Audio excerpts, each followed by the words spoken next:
Hello dear student, welcome back once again to your own YouTube channel NIOS Vision Point। और मैं आपका स्वागत करती हूँ आपकी केमिस्ट्री मेंटर कीर्ति मैम। तो चलिए स्टार्ट करते हैं आज का एक इम्पॉर्टेंट सेशन जो हमारा चल रहा था मॉड्यूल 2। तो हम मॉड्यूल 2 का चैप्टर नंबर 2 डिस्कस कर रहे थे एटॉमिक स्ट्रक्चर, और आज है लेक्चर 3 की बारी। तो इससे पहले कि लेक्चर आप ज़रूर उसको देखिएगा सो दैट आप ये जो लेक्चर है इसको और अच्छे और बेहतर ढंग से समझ पाओ और आप अपने एग्ज़ाम में अच्छा और बेहतर प्रदर्शन कर पाओ। ठीक है, तो मेन जो चीज़ है आज हम किस बारे में बात करने वाले हैं वो समझ लेते हैं। तो आज हम बात करेंगे कि इलेक्ट्रोमैग्नेटिक रेडिएशन का जो कॉन्सेप्ट था इसके बारे में हम जानेंगे। ठीक है, तो इलेक्ट्रोमैग्नेटिक रेडिएशन का कॉन्सेप्ट आज का हमारा सेशन ऑब्जेक्टिव है, क्योंकि हमने लास्ट टर्न पे पढ़ा था। क्या हमने पढ़ा था? एटॉमिक मॉडल हमने स्टार्ट किया था। एटॉमिक मॉडल में हमने देखा क्या था, तो हम एक आपको हायरार्की बताते हैं जिसके थ्रू आपको पता चल जाए कि क्या क्या चीज़ आपको पढ़नी है। ठीक है, तो सबसे पहले अगर हम एटॉमिक मॉडल की बात करते हैं, ठीक है, तो एटॉमिक मॉडल इसकी अगर हम बात करें, ठीक है, तो एटॉमिक मॉडल की अगर हम बात करते तो सबसे बेसिक मॉडल जो दिया था वो किसने दिया था? थॉमसन मॉडल था। जे थॉमसन का जो मॉडल था वो सबसे बेसिक मॉडल था, यानी थॉमसन एटॉमिक मॉडल। सबसे पहले आपने जो पढ़ना था और आपने डिस्कस किया था वो क्या था? Thomson atomic model. तो थॉमसन एटॉमिक मॉडल के बाद जो नेक्स्ट मॉडल आया, ठीक है, क्योंकि इसमें कुछ डिफ़ॉल्ट थी तो ऑब्वियसली बात है कोई नेक्स्ट मॉडल आएगा। तो नेक्स्ट मॉडल जो आपका आया था थॉमसन के बाद वो था आपका रदरफोर्ड। तो रदरफोर्ड का मॉडल हमने डिस्कस कर लिया है। ठीक है, तो रदरफोर्ड का जो एटॉमिक मॉडल था वो थोड़ा सा एडवांस था और एक्सपेरिमेंटल, क्योंकि दुनिया, या फिर हम कहें कि दुनिया में क्या कर रही हूँ कि हम लोग जो चीज़ें हैं ना वो जो प्रैक्टिकल होता है, और साइंस के फील्ड में प्रैक्टिकल का अलग ही इंपॉर्टेंस होता है। तो कोई ऐसे ही कुछ कह देता है तो हम मानते ही नहीं है। तो यहाँ पे जो एक्सपेरिमेंटल प्रूफ इन्होंने सबके सामने रखा था रदरफोर्ड, तो उनका मॉडल क्या था? जे थॉमसन जो तरबूज को कंपेयर करके हमें बताए थे उस समय पे, तो उससे कुछ अलग था। ठीक है, इसके बाद जो इनका ड्रॉबैक था वो क्या था, उसको भी हमने प्रीवियस टाइम पे डिस्कस किया था कि यहाँ पे जो इंटरमीडिएटली एक साइंटिस्ट की थ्योरी जो थी वो क्या कर रही थी, इनको ब्रेक लगा दी इनकी थ्योरी पे। वो किसकी थी? वो थी मैक्सवेल। तो मैक्सवेल जो थे ये किस पे काम कर रहे थे? ये काम कर रहे थे ईएम प्रॉपर्टीज, यानी इलेक्ट्रोमैग्नेटिक रेडिएशन पे ये काम कर रहे थे। और इन्होंने उस पर थ्योरी दी थी कि अगर कोई चार्ज पार्टिकल किसी दूसरे चार्ज पार्टिकल के अराउंड में सर्कुलर ऑर्बिट पे घूमेगा तो उसकी वो क्या करेगा? एनर्जी लूज करता रहेगा, और एक ऐसा टाइम आएगा जो अकॉर्डिंग टू रदरफोर्ड के मॉडल अगर ऐसा घूम रहा है तो वो इलेक्ट्रॉन चक्कर काटते काटते उसकी एनर्जी लूज हो जाएगी, और अंत में लास्ट में वो क्या करेगा? वो न्यूक्लियस में आके क्या हो जाएगा? डंप हो जाएगा। ठीक है, तो रदरफोर्ड का मॉडल और बीच में मैक्सवेल की एंट्री किसके लिए? ईएम वेव्स के लिए।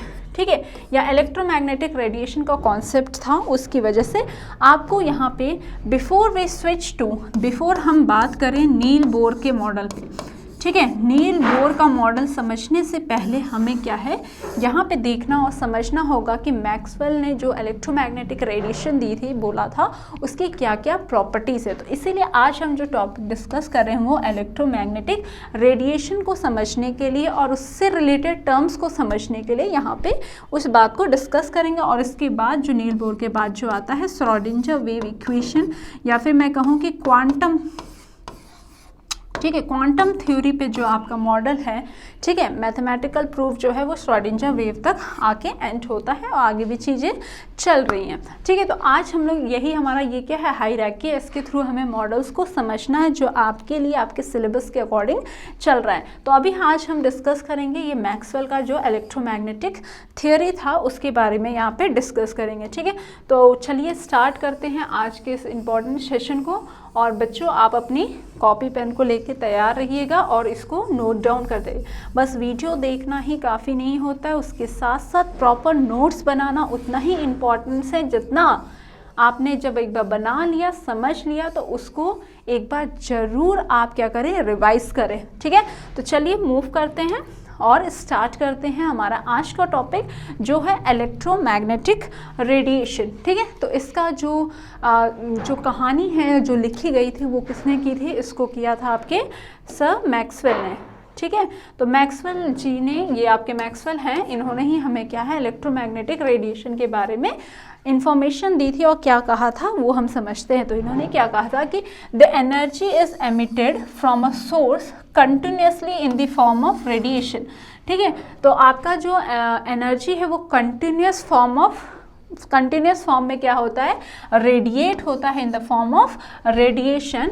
और ये कहाँ पे करता है, ये आपका जो एमिट होता है ये दोनों आपके इलेक्ट्रिक फील्ड और मैग्नेटिक फील्ड के बीच में आपका क्या होता है, ये रेडिएशन होता है। ठीक है, in the form of radiation and magnetic field. The all electromagnetic waves travels with the velocity of light. जितने भी आपके इलेक्ट्रोमैग्नेटिक जो वेव्स हैं, ठीक है, इलेक्ट्रोमैग्नेटिक वेव्स जो हैं वो क्या है, स्पीड ऑफ लाइट, यानी कि जो स्पीड ऑफ लाइट है जो हम लेते हैं क्या है 3 × 10⁸ मीटर पर सेकेंड, इसके स्पीड से क्या करेगी, ट्रैवल करेगी। और आपको पता है कि लाइट आपको जब ट्रैवल करती है तो उसको प्रोपोगेट करने के लिए कोई भी मीडियम की यहाँ पे ज़रूरत नहीं होती है। ठीक है, तो कोई मीडियम नहीं चाहिए। तो इसी तरह से जो EM वेव्स हैं उनको भी कोई आपका मीडियम नहीं चाहिए ट्रैवल करने के लिए। तो बेसिकली आप यहाँ से ये देख रहे हो क्योंकि लाइट वगैरह की बात हो रही थी, तो यहाँ पे डुअल नेचर जो है ना, यानी कि वेव नेचर की कॉन्सेप्ट आ रहा था और साथ ही साथ पार्टिकल नेचर भी क्या आ रहा था, डोमिनेंस, यानी डुअल नेचर ऑफ लाइट के बारे में यहाँ पे कॉन्सेप्ट दिया जाता है। तो मैक्सवेल जो थे ये क्या है, हमें वेव थ्योरी यानी वेव से रिलेटेड जो कॉन्सेप्ट है उसके बारे में यहाँ पे बता रहे थे, जो हमारे ये जो एटॉमिक स्ट्रक्चर है उसके लिए भी इंपॉर्टेंट हो जाता है। ठीक है, तो EM वेव्स में थे क्या, EM वेव्स में आपका क्या है, विजिबल रीजन का लाइट हो गया, रेडिएंट हीट हो गया, रेडियो वेव्स हो गया, एक्सरे हो गया, गामा रेज हो गया, एक्सरेज हो गया, ये सारे रेज का क्या है एक आपका कह सकते हो सिस्टम था। ठीक है, तो इसी को हमने क्या कहा, इलेक्ट्रोमैग्नेटिक रेडिएशन कहा। और जहाँ पे जो लाइट है वो कैसे प्रोपोगेट करेगी, यानी वो वेव जो है वो कैसे प्रोपोगेट करेगी, वो प्रोपोगेट करेगी दोनों फील्ड में। यहाँ पे आपको ये जो ब्लू कलर की लाइन दिख रही है बच्चों, ये है आपका इलेक्ट्रिक फील्ड।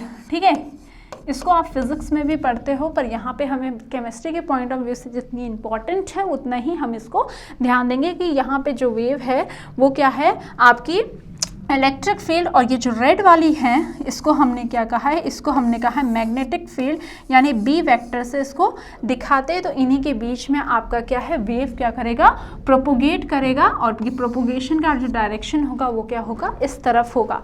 ठीक है, तो यहाँ पे आपको 3 डायमेंशनल में थोड़ा सा इसको समझना है कि कैसे वो इलेक्ट्रिक और मैग्नेटिक फील्ड जो आपस में एक दूसरे के परपेंडिकुलर है उसके अलॉन्ग ये क्या करेगी, आपकी वेव प्रोपोगेट करेगी। और इसी को आपने क्या कहा, EM वेव्स कहा। ठीक है, अब EM वेव्स यानी इलेक्ट्रोमैग्नेटिक वेव्स या रेडिएशन से रिलेटेड कुछ कैरेक्टरिस्टिक और कुछ पॉइंट्स को आपको समझना है। पहला पॉइंट जो है वो क्या है, एम्पलीट्यूड। ठीक है, पहली चीज जो हमें डिस्कस करनी है वो क्या है, यहाँ पे एम्पलीट्यूड। तो बच्चे आपको यहाँ पे क्या दिख रहा है, वेव्स। तो वेव्स का नेचर जो होता है जो हम यूज़ करते हैं दिखाने के लिए वो क्या है, साइन के फॉर्म में, साइन वेव्स या फिर कि कॉस की वेव्स को हम दिखाते हैं। ठीक है, तो आपके पास क्या है, ये आपकी वेव बनी हुई है। तो जो वेव होती है, या फिर अगर आप पत्थर अगर फेंकते हो, ठीक है, पत्थर फेंकते हो पानी में सबसे अच्छा, तो आपको क्या है, वेव्स दिखती है ना। तो उसी तरह का ये वेव्स है, आप उसको कंपेयर कर सकते हो। तो यहाँ पे जो वेव्स है आपकी ये बन रही है, या फिर स्ट्रिंग ले लो, एक कील पे वहाँ पे टांग दो और ऐसे करके आप करोगे तो तब भी आपको क्या है, वेव्स दिखेंगी। ठीक है, तो आपको समझना क्या है कि ये जो इसमें जो आपकी वेव ये बन रही है, ठीक है, अगर हम इसको Y एक्सिस ले रहे हैं और ये आपका यहाँ पे X एक्सिस है, तो यहाँ पे जो आपका सेंटर से ये लाइन गया हुआ है, ठीक है, ये आपको विजिबल होगा। तो ये जो इस लाइन के ऊपर वाला हिस्सा है इसको हम जानते हैं किस नाम से, इसको हम कहते हैं क्रेस्ट। क्या कहते हैं, क्रेस्ट। तो ये आप समझ सकते हो, जो पॉजिटिव वाला यहाँ पे डोम शेप बन रहा है, हम्प बन रहा है, ऊँट का हम्प नहीं होता वैसा कुछ बन रहा है, तो इसको हमने क्या कहा, क्रेस्ट कहा। और जो नीचे की तरफ यानी नेगेटिव साइड पे जो आपका बन रहा है उसको हमने क्या बोला, उसको हमने बोला है ट्रफ। ठीक है, क्या समझना, वेव का जो ऊपर वाला हिस्सा है, ऊपर वाला बम्प है, उसको हमने क्या कहा, क्रेस्ट, और नीचे को क्या कहा, ट्रफ कहा। तो अभी हमें जो समझना है वो समझना है एम्पलीट्यूड। तो एम्पलीट्यूड क्या होगा, ठीक है, तो एम्पलीट्यूड जो होता है वो क्या होता है, it is the maximum height, very important, maximum height of the crest और डेप्थ ऑफ द ट्रफ। कहने का मतलब क्या है, मैक्सिमम हाइट का मतलब क्या है कि जो आपका ये बम बन रहा है, यहाँ पे ये जो बन रहा है इसकी कोई एक मैक्सिमम हाइट होगी, फिर वो नीचे गिर रहा है, फिर यहाँ पे ऐसे बन रहा है, तो ये जो मैक्सिमम हाइट है इसी को हमने क्या कहा है, एम्पलीट्यूड। और मैक्सिमम हाइट कहाँ पे होगी, क्या वो यहाँ पे होगी ना, क्या ये वो यहाँ पे होगी, नहीं, वो तो एकदम क्या है, सेंटर यानी बीचों बीच होगा। तो ये जो चीज़ है इसी को हमने क्या कहा, ये हमारा क्या कहला है, ये एम्पलीट्यूड का है। और ये और जो नीचे बन रहा है वो दोनों का जो साइज है वो क्या होगा, सेम होगा, यानी एम्पलीट्यूड क्या होगा, दोनों का सेम होगा। तो एम्पलीट्यूड का मतलब आपने जान लिया बच्चे कि मैक्सिमम जो लेंथ होती है आपके क्रस्ट की और डेप्थ की, उसी को हमने क्या कहा है, एम्पलीट्यूड क्या है। तो ईएम वेव्स की क्या क्या प्रॉपर्टीज है ना, वो बताने के लिए ये टर्म्स आपको समझ में आना चाहिए, ठीक है। अब हम बात करते हैं कि वेवलेंथ क्या है, ठीक है। तो वेवलेंथ को कैसे डिफाइन करते हो, तो वेवलेंथ जो होता है ये डिस्टेंस बिटवीन आपके टू कॉन्जिक्यूटिव कह सकते हो या फिर टू सक्सेसिव क्रस्ट या ट्रफ के बीच का जो डिस्टेंस है उसी को हमने वन वेवलेंथ कहा है, और जिसको हम रिप्रेजेंट करते हैं लैम्डा से। तो क्या समझा आपने, distance between two successive crust, दो सक्सेसिव क्रस्ट के बीच में या ट्रफ के बीच में जो होता है उसी को हमने क्या कहा है, वेवलेंथ कहा है। और इसको हम रिप्रेजेंट करते हैं किससे, लैम्डा से। किससे रिप्रेजेंट करेंगे बच्चों, लैम्डा से इसको रिप्रेजेंट करते हैं। और साथ ही साथ जो ध्यान रखने वाली बात क्या है कि वो जो लैम्डा है यानी कि इसकी यूनिट जो होगी वो क्या होगा, आप इसको सेंटीमीटर मीटर में मेजर करते हो, पर जो खास बात है वो याद रखना है क्या है कि आप इसको एंगस्ट्रॉन्ग में लोगे, और 1 एंगस्ट्रॉन्ग जो होता है वो होता है 10⁻⁻10 मीटर, ठीक है। तो इतनी कहानी आपको यहाँ पे समझ में आ गई होगी। तो इसका मतलब वेव का मतलब, वेवलेंथ का मतलब हमने समझा क्या, तो ठीक है। फॉर एग्जांपल अगर हम बात करें तो ये हमारा पहला क्रस्ट है, तो इसको हमने क्रस्ट 1 कह दिया, और ये हमारा क्रस्ट 2 है, ठीक है। क्योंकि यहाँ पे इस फिगर पे ही इसने वेवलेंथ लिखा है तो हम इसको लेके चल रहे हैं कि आपका ये पहला क्रस्ट है, ये है। तो अगर हम एम्पलीट्यूड के फॉर्म में देखें तो यहाँ से लेके इस एम्पलीट्यूड तक, ठीक है, ये आपका क्या हो गया, 1 वेवलेंथ यानी कि लैम्डा आप इसको डिफाइन करोगे, ठीक है। तो क्या ये बात दूसरे के लिए भी प्रूव हो सकती है, तो यस, ये भी आप कह सकते हो कि अगर आप क्रस्ट को ले रहे हो तो आप 2 ट्रफ को भी ले सकते हो। तो 2 ट्रफ के बीच का भी जो डिस्टेंस होगा, यानी यहाँ से अगर हम मेजर करें तो इस पॉइंट से लेके आपका इस ट्रफ के यहाँ तक का जो पॉइंट है ये भी आपका क्या कहलाएगा, ये भी आपका लैम्डा कहलाएगा, यानी वेवलेंथ कहलाएगा, 1 वेवलेंथ आपका हो जाएगा, ठीक है। तो आपने क्या किया है, 2 कॉन्जिक्यूटिव जो आपके ट्रफ का एम्पलीट्यूड है उसके बीच का भी डिस्टेंस आप कंसिडर करोगे तो भी आपका वो क्या कहलाएगा, वेवलेंथ कहलाएगा। तो ये क्या है, जनरल डेफिनेशन है जो लैम्डा को डिफाइन करता है कि आप इसे कैसे कंपेयर कर सकते हो, ठीक है। साथ ही साथ आप इसको ये भी देख सकते हो कि यहाँ से अगर क्रस्ट और एक आपके ट्रफ के बीच का भी दूरी है, ये भी आपका क्या है, 1 लैम्डा की तरह होता है, ठीक है। तो आपको जो मेन याद रखना है वो ये है कि 2 सक्सेसिव क्रस्ट के टर्म्स में हम बात कर रहे हैं, तो उसको आपने क्या कहा है, वही आपका लैम्डा यहाँ पे डिफाइन है, ठीक है।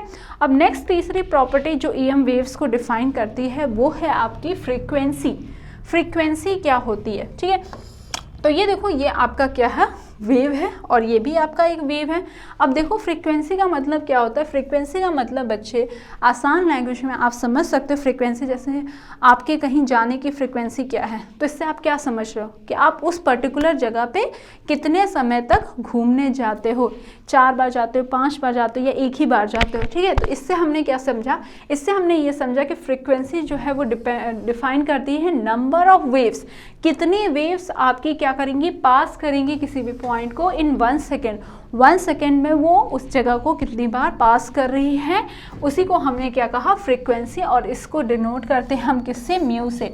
कैसे, किससे डिनोट करते हैं, म्यू इसका साइन है, ठीक है, न्यू इसका साइन है, तो उससे हम क्या करते हैं, फ्रीक्वेंसी को डिनोट करते हैं। और इसकी यूनिट जो है वो क्या है, टाइम के रेस्पेक्ट में हम देख रहे हैं, तो इसका मतलब ये है कि 1 सेकेंड में अगर हम मेजर कर रहे हैं तो इसकी यूनिट क्या हो जाएगी, सेकेंड इनवर्स, या हम टाइम इनवर्स कहेंगे। और जो सेकेंड इनवर्स या टाइम इनवर्स होता है, टाइम इनवर्स यानी इसी को हमने क्या है, सेकेंड इनवर्स कहा है, क्योंकि टाइम की यूनिट क्या हो गई, सेकेंड हो गई। और इसी को हमने क्या कहा है, इसी को हर्ट्ज कहते हैं, क्या कहते हैं, हर्ट्ज, और इसका सिंबल क्या है, Hz। तो फ्रीक्वेंसी की जो यूनिट है वो क्या होती है, हर्ट्ज होती है। तो यहाँ पे जो आपके पास वेव है, इस वेव में क्या खास है, इस वेव में खास बात ये है कि अगर आप देख रहे हो, फॉर एग्जांपल अगर हमने ये पॉइंट यहाँ पे कॉमन ले लिया, ठीक है, यहाँ से हमने बात की यहाँ तक, तो आप क्या देख रहे हो कि इस पर्टिकुलर समय में, इतने समय में आपके नंबर ऑफ वेव्स क्या हैं, यहाँ पे ज़्यादा हैं। यानी कि अगर हम टाइम से भी, अगर आप इसको देख रहे हो, टाइम से देख रहे हो यानी सेकंड में देखोगे, तो आप ये देख रहे हो कि ये वाली वेव्स क्या है, बहुत बार क्या कर रही है, वाइब्रेट कर रही है यहाँ पे। इसका मतलब इसकी फ्रीक्वेंसी यहाँ पे क्या हो जाएगी, हाई फ्रीक्वेंसी। पर अगर हम बात करते हैं यहाँ नीचे वाले वेव को अगर आप देख रहे हो, तो ये देखो इसने क्या है, इतनी ही डिस्टेंस को क्या किया है, यहाँ पे कवर किया है। यानी कि अगर आप देखोगे तो ये देखो, ये वेव बस कितनी बनी, यानी यहाँ पे इसकी फ्रीक्वेंसी क्या है, लो है। तो आपने क्या जाना है कि पर सेकेंड या पर यूनिट टाइम में कितनी बार आपकी वेव क्या कर रही है, ऑसिलेट कर रही है, वही आपको क्या बताता है, फ्रीक्वेंसी बताता है। और इसको रिप्रेजेंट करते हैं न्यू से, ठीक है। अब मूव करते हैं नेक्स्ट टर्मिनोलॉजी पे। जो हमें समझना है वो है एक और इम्पॉर्टेंट चीज़, जो है आपका wave number. Yes, wave number है, इसको आपको समझना है, जिसको हम न्यू बार से रिप्रेजेंट करते हैं। पहली बात ये आपको जानना है कि न्यू बार से आप क्या रिप्रेजेंट करते हो, या न्यू बार कहीं पे लिखा मिल जाएगा तो इसका मतलब है कि ये वेव नंबर है। सिंपल सा अगर हम डेफिनेशन की अगर इसकी बात करें तो क्या है, ये किसी भी इलेक्ट्रोमैग्नेटिक जो आपका वेव है उसके बारे में क्या बताता है, तो ये आपका सिमिलर है, आपका क्या है, रेसिप्रोकल ऑफ द वेवलेंथ। ठीक है, वेवलेंथ जो होता है उसका क्या है, रेसिप्रोकल टर्मिनोलॉजी है। और यूनिट क्या हो जाएगी, वेवलेंथ की यूनिट अभी हमने देखा कि हम उसको सेंटीमीटर, मीटर और मैंने कहा एंगस्ट्रॉन्ग में उसको मेजर करते हैं। पर जो वेव नंबर होता है वो क्या होता है, उसकी यूनिट क्या है, ये ध्यान में रखना, क्योंकि ये आपके एमसीक्यू या 1 मार्क से क्वेश्चन में रहता है, जहाँ पे आपको वेव नंबर की यूनिट क्या होती है ये पता होना चाहिए। तो ये क्या हो जाएगी, क्या आपको पता चला कि वेव नंबर जो न्यू बार है वो जो होता है रेसिप्रोकल होता है लैम्डा का। तो लैम्डा की यूनिट अभी आपने पढ़ी क्या, सेंटीमीटर या मीटर है, तो उसमें क्या हो जाएगा, उसमें लग गया क्या, इनवर्स। ठीक है, it is denoted by nu bar, it is equal to the number of waves per unit length. यानी कि अगर हम पर यूनिट लेंथ की बात करते हैं, टाइम के रिस्पेक्ट में नहीं बात कर रहे हैं, ठीक है, ये बात समझना। अगर टाइम के रिस्पेक्ट में बात करते हैं तो फ्रीक्वेंसी हो जाएगी। तो यहाँ पे ये कह रहा है कि आपका number of waves per unit length जो होता है वो आपको क्या बताता है, वो आपका वेव नंबर बताता है कि पर यूनिट लेंथ में कितने आपके नंबर ऑफ वेव्स ट्रैवल कर रहे हैं। ठीक है, तो अभी आपने देखा था कि अगर हम यहाँ पे बात करें, ये हमारे पास लेंथ है, तो अगर आपके पास ये वेव हैं तो इस पर्टिकुलर समय में, इस पर्टिकुलर यूनिट लेंथ में कितने वेव्स ट्रैवल कर रहे हैं। और ये अगर आपके पास एक और वेव है जो बहुत आराम से जा रही है, जिसकी फ्रीक्वेंसी बहुत कम है, तो इससे आप बता सकते हो कि कितने total number of waves travel कर रहे हैं आपके वेव लेंथ पे। तो वो आप इससे क्या कर सकते हो, इस चीज़ से आप जस्टिफाई करते हो कि आपका वेव नंबर क्या है। और ध्यान देने वाली जो बात है वो क्या है कि न्यू बार जो होता है वो बराबर होता है 1/λ। ठीक है, और दूसरी बात, मेन प्रॉपर्टी जो आपको ध्यान देना है वो ये है कि इलेक्ट्रोमैग्नेटिक जो वेव्स होती हैं, जिनको हम शॉर्ट में ईएम वेव्स कहते हैं, क्या कहते हैं बच्चों, ईएम वेव्स, ये जो होती हैं इनकी स्पीड जो होती है वो क्या होती है, लाइट के बराबर होती है। ये भी ध्यान देना है कि स्पीड क्या होती है आपकी, लाइट की बराबर होती है। ठीक है, क्योंकि ये उसी स्पीड से क्या करती है, ट्रैवल करती है। और प्रोपोगेशन यानी वो जो ट्रैवल करती है वो किसके अलोंग, वो ट्रैवल करती है मैग्नेटिक फील्ड और इलेक्ट्रिक फील्ड के अलोंग क्या करेगी, ट्रैवल करेगी। तो ये आपका था वेव नंबर, जिसको आपको यहाँ पे जानना था। नेक्स्ट चीज़ जो है वो है आपका वेलोसिटी। ठीक है, तो वेलोसिटी क्या होती है इसको समझना है। तो वेलोसिटी की अगर हम बात करें तो वेलोसिटी क्या होता है, तो आपका सिंपल सा अगर इसकी डेफिनेशन बताएं तो क्या हो जाएगा, वेलोसिटी क्या होता है, distance covered in 1 second by the wave is known as the velocity of the wave, and velocity of the light is इतना, दैट इज 3 × 10 की पावर 10 सेंटीमीटर पर सेकेंड। और मीटर में क्या हो जाएगा, इसी को आप क्या लिखोगे, 3 × 10 की पावर 8 मीटर और सेकेंड इनवर्स। तो ये आपका क्या हो गया, ये वेलोसिटी हो गई यानी स्पीड ऑफ लाइट हो गई। ठीक है, तो वेलोसिटी का मतलब क्या है, कितना डिस्टेंस कवर कर रहा है इन 1 सेकेंड। तो इसको कैसे रिलेट करते हो, तो इसे रिलेट करते हैं c is equal to nu into lambda. ठीक है, तो c क्या है, c आपका है velocity of light, speed of light.